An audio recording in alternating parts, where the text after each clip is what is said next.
Hi everyone, my name is Lisa Flanders. I am a physiotherapist in Ottawa, Ontario, and I practice in women's health and pelvic floor physiotherapy. Today, and it's not TMI, we're going to be talking about menstrual cups.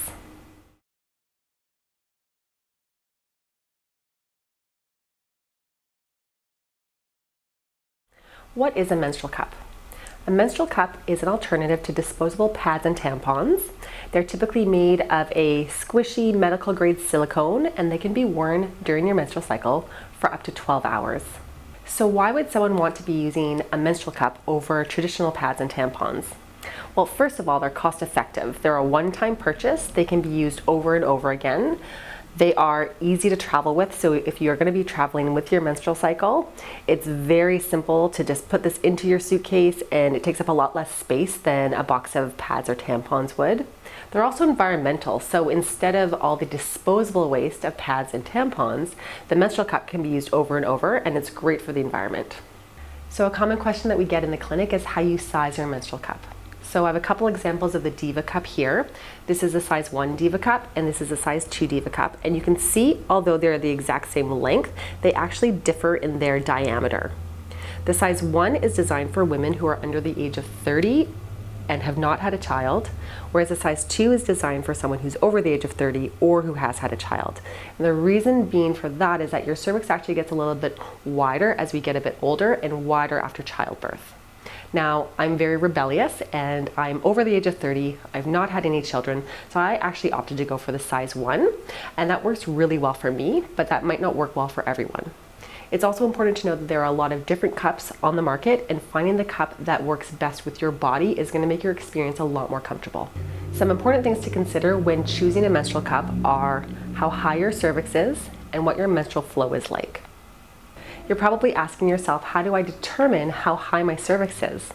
Well, your cervix is found inside the vagina, and it actually feels a lot like the tip of your nose. So if you press the tip of your nose, it feels a little bit squishy and a little bit cartilaginous. What you're going to do is you're going to use clean fingers, and you're going to insert them into the vagina and feel for your cervix. And then based on how far your fingers enter the vagina, that's how you're going to determine how high your cervix is. To the first knuckle, that's considered a low-lying cervix. To the second knuckle, that's going to be considered a medium line cervix, and to the third knuckle, that's going to be a higher line cervix. As I mentioned before, the Diva cup works well with someone that has a more medium or high line cervix because of the length. If you've already purchased a menstrual cup and you're finding that it's not quite fitting comfortably, there are a couple things that you can do to try to make it a bit more comfortable before going out and purchasing a different brand. So if you look at the bottom of the cup here, there is a little tiny handle, and what you can actually do is trim that piece off, making sure not to go too high up towards the bowl of the cup.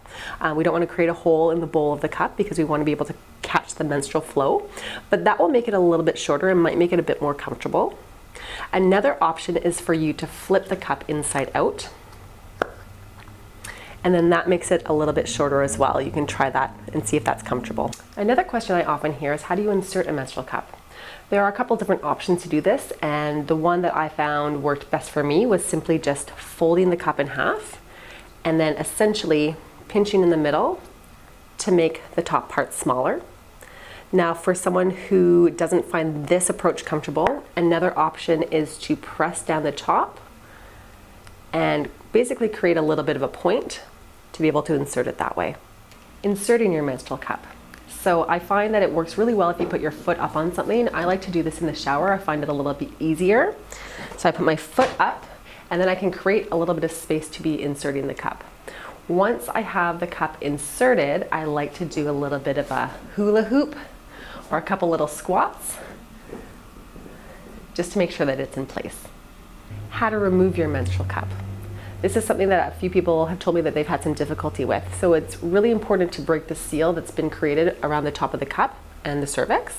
So the cervix sits inside the menstrual cup, and you simply insert clean fingers into the vagina. I squeeze the bottom, and then that breaks the seal, and it makes it a little bit easier to remove. Very important to keep this upright because it is holding your menstrual flow. And then you can just clean it in the sink or the shower and then reinsert it as necessary. For more information about the different types of cups that are available on the market or appropriate sizing guides, there is a fantastic website. It is called Put a Cup in It. They have a sizing quiz and they have a list of all the different types of menstrual cups available on the market. For more information, I have linked their website below and I highly recommend that you check them out.